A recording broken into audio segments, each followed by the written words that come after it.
isn't all that hard. Vigilante justice is not the solution to a systemic problem that is rooted in corporate money corrupting politics, which includes, of course, healthcare policy. Understanding why and how something like this can happen in a system where people feel so powerless is not to excuse it, is to simply explain it so that we can get to a better discussion about the actual real solutions at the heart of the problem. But there has been a lot of scolding and very little introspection about how corrupting money has led to a system in healthcare that is absolutely disgusting. Again, this is coming from a Canadian that is viewing this from the outside and seeing how wild it is, just from my perspective, how wild American healthcare is compared to whether it's Canada, whether it's the UK, which, but by the way, we all got our issues. Of course, there is no perfect healthcare system. A lot of the issues with our systems come down to underfunding. It's not that there's a lack of private options, which would make things worse.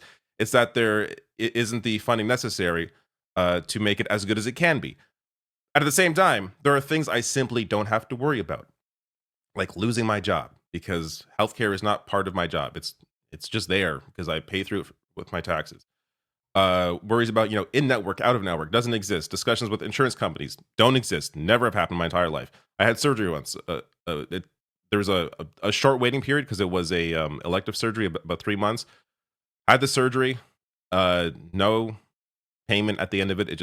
I got the surgery, went home. It was fine. Like there are things that I just take for granted that clearly a lot of Americans don't. And the fact that you grew up in this system, I think has led to a lot of people simply just not realizing that there are much better ways and sort of just like accepting that healthcare sucks and not realizing how much better it can be.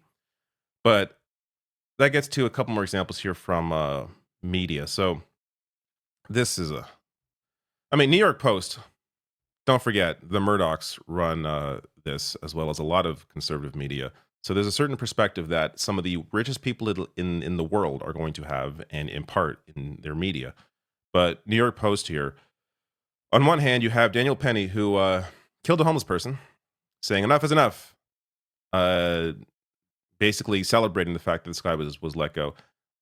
Meanwhile, Target CEOs revealed chilling manifesto of health insurance boss killer. Like just right on the front page, you see the differences. Homeless guy, perfectly fine. CEO, oh, chilling manifesto. The differences here in how they cover this is so clear.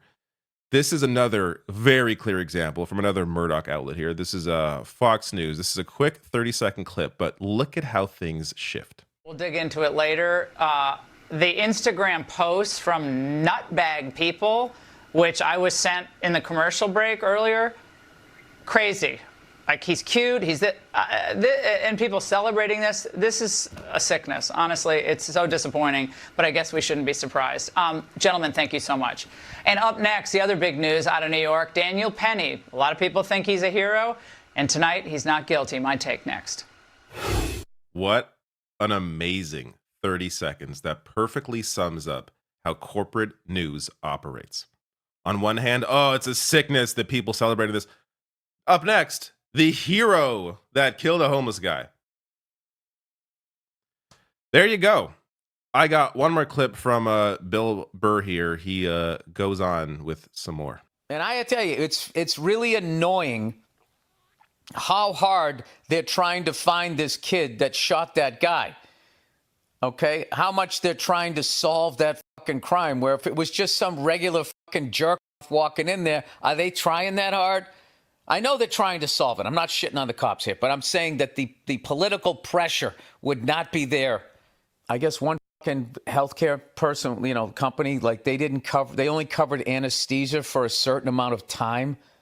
Do you realize how fucking evil that is? Like, they sit in meetings and have that. And now they're like, no, we'll cover it for the whole. Oh, you're going to cover the whole operation? Is that what it is? I don't have to wake up halfway through a fucking appendix removal? I feel like if the motive is what they're saying, it was inevitable. There's only so long that you can go around doing that and treating people that way, in the evil way that they treat people, before somebody's going to retaliate and get the right person or the wrong person. Because I don't know anything about that guy. I'm just saying. All right, just worth noting there, I did cut that down a little bit, as well as I took out some of the swearing. If you want to hear the real thing, just go listen to Bill Burr's podcast. I'm amazed that on YouTube right now, this only has just on YouTube only has 28,000 views. I'm sure he gets more in audio form, but worthwhile listen. Bill Burr, I think is one of these people that is willing to go places that a lot of people in his position are not. Uh, One more thing on what he said there. So just since he brought up the anesthesia, in case you're wondering what that was about, there was a company that, in the wake of the news, I'm not sure if it's because of it, but in the wake of the news, insurance company halts plan to put time limits on coverage for anesthesia during surgery. This is the kind of rot at the heart of the healthcare system. This is what happens when you have a for-profit motive in healthcare. What's prioritized is not your health. It's money. It's profits for these companies. So that, I hope, is the discussion that continues to come out of what happened, as a way to just understand why people are reacting the way they are in terms of the reaction to the this news. Why people are so frustrated with a for-profit healthcare system.